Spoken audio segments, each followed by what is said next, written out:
Hello and welcome back to E-Classes of Commerce Standard 12.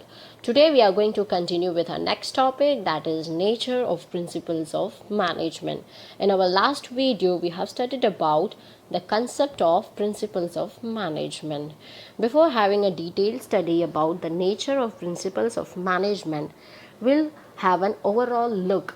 We have also studied that principles of management are based on truth. We have studied that they play the role of guidelines. We have also studied that they are not rigid, they are flexible. So almost we can see the same points and concepts as well as nature of principles of management. Now let's have a detailed study one by one. First is universal acceptance. That means these principles are accepted almost in each and every business unit or organization. So these principles are applied in all the types of organization, whether it's a small scale or large scale organization. While implementing these principles, it may vary as per the type, form, activity and size of business unit. Next is flexible.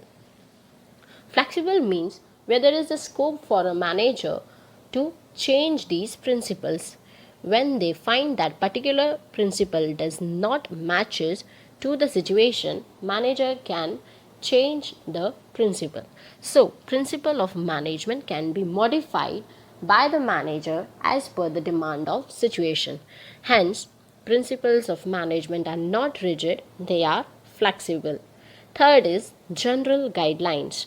Principle of management plays a role of guidelines because these principles are results of experience gained by experts. Whatever the problem arises and how to deal with that problems, these principles of management are useful. You can take your example. Now you are in 12th standard, that is board. School takes your exam 2 to 3 times before appearing for board. So whatever the mistakes you did in your school exam, you will try to improve your mistakes and you will want that same mistake should not be repeated in your board exam. So now you are experienced and you can share your experience with your juniors that how to prepare yourself for board exams. Same way the experts have shared their own experiences in form of principles of management, and hence they play the role of guidelines for the managers. Fourth one is based on human behavior. These principles of management are man-made and have a direct relationship with human behavior. We have studied that man is at the center in any business unit to perform all the activities. Man is an important factor, rest all the resources are useless if there is no proper human resources. These principles of management are framed considering the psychology of humans. Human behavior is a psychological phenomenon. So while implementing these principles of management, it is necessary to consider human behavior.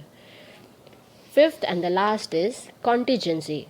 First, let us understand the meaning of word contingencies. It means to be prepared for the possible future situation that may occur. So you have to be prepared for that. So business unit always have to be ready with contingency plans. Contingency plans means you have always be ready with your plan B. If your plan A fails, you should have plan B as your backup, that is contingencies. Just in case if something goes wrong, you should have your plan B so that goals can be achieved easily and you can face some unavoidable situations. So these were the 5 points highlighted in nature of principles of management. In our next video, we are going to learn about the significance of principles of management.